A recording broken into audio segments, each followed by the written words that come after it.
Big day in Trump world as the former president's absolutely ridiculous $450 million appeals bond was gutted and sliced all the way down to $175 million, a number that Trump can easily post in a variety of different ways for the privilege of being able to appeal the most ridiculous civil penalty in the history of New York State. The selective prosecution of one commercial developer for doing business in the exact same manner as all the rest. That's the crime. The testimony from Trump's own bank was disregarded by Arthur Engoron, who ignored all exculpatory evidence as far as we can tell. Engoron is just a sorry stooge for the left, seeing himself as a hero, working to disarm a threat to democracy. More than anything else, today's judgment exposes Engoron, working to help Letitia James to keep her promise to New York's radical left voting base, the weird people that put her in office. A promise to hijack our legal system and use it to harass a political enemy, like the wannabe dollar store dictator that she is. And Tish James does this as her state collapses from so many other problems, as Trump pointed out earlier today.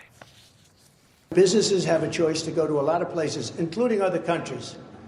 They don't have to stay in our country, but they can certainly go also to a lot of other states. A lot of people going to Texas, Florida, Tennessee, North Carolina, a lot of South Carolina, and you have a lot of competition. You shouldn't be persecuting people that have done a great job. I paid $300 million approximately over the years in taxes here. $300 million. That's a lot of money. And you're going to lose those people that pay all that money, and you're not even going to have a state anymore. They just won't be able to do it. $300 million in state income tax over the years.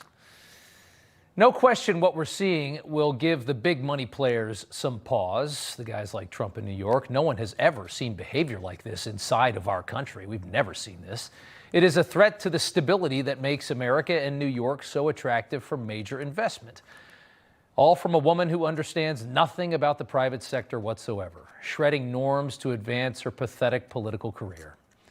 It is a terrifying moment, and before you get too excited about the bond reduction, which everybody got excited about, just know this. When Bernie Madoff was arrested for running a $50 billion Ponzi scheme that destroyed the lives and evaporated the retirement accounts of tens of thousands of Americans, his bond was $10 million. And that was to get out of jail, not to just appeal. Trump's only alleged victim testified on his behalf that they'd do business with him again tomorrow.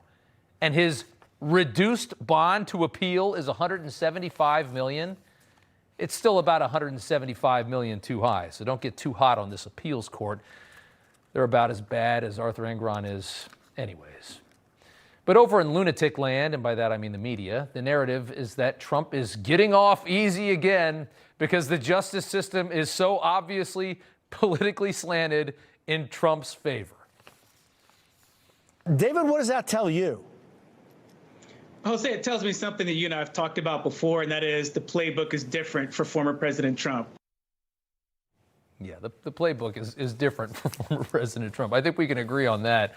It's just, what kind of different is it from a former prosecutor paid by MSNBC to supercharge their neurotic anti-Trump audience? The same nonsense from the same machine that we've been dismantling for about 6-7 years now.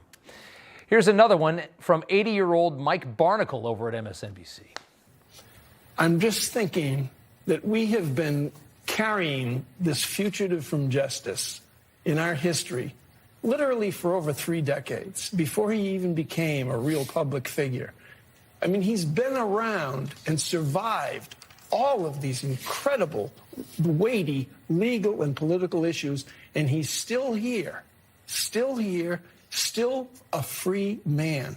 I have no explanation for this, Joe. They put people that stupid on TV. They do it every day, I swear to God. Here's a possible answer for Mike Barnicle. Maybe Trump's not a lifelong fugitive from justice. Maybe you and your colleagues in the media and in Washington are all frickin' insane. And maybe if our system was run a little better and didn't totally alienate the people that it serves over the last couple decades, you wouldn't have to go on TV every day and humiliate your 80-year-old self in a desperate attempt to destroy the change agent that Americans so desire. And let's just have one more from our good friend Nancy Pelosi. Well, I think that it's very clear that Trump is a grifter. That's just the way it is. And integrity, which is something that we all want to always deepen in politics and in government, has just flown the coop with him. Integrity. Tell us more, Nancy. A woman who turned the House speakership into a $100 million career by flagrantly feeding inside information to her husband and making her family wealthy beyond their wildest dreams, is here to tell us all about integrity in Washington and scold a man who came from the private sector and has lost a fortune personally while refusing to take a paycheck while he worked in public office. Which, by the way, is the best proof that the narrative around Trump is nothing more than propaganda. Who takes the worst job in America, the presidency, gets attacked constantly, loses a fortune, and then refuses to take his $2 million in pay for 4 years of work from the federal government? A guy that didn't do it for the money, finally. Why do you think Obama did it? The money. Why do you think Biden did it? The money. They all do it for the money. The one guy that didn't do it for the money, and then he doesn't even take the paycheck. And for those who think Trump's getting off easy, today his judge in the Stormy Daniels case declined his request to delay the trial.